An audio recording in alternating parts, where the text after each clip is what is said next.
আসসালামু আলাইকুম। All that glitters is not gold. চকচক করলে সোনা হয় না। মাকাল ফল দেখতে কিন্তু সাদা দবদবে, কিন্তু ভিতরে কালির মতো।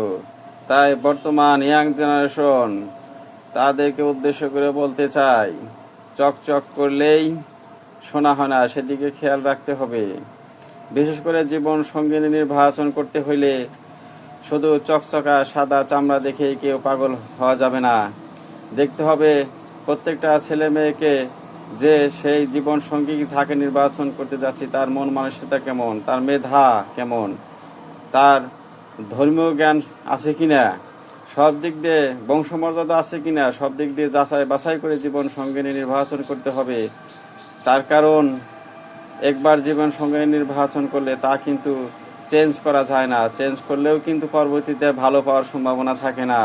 আল্লাহ হাফেজ।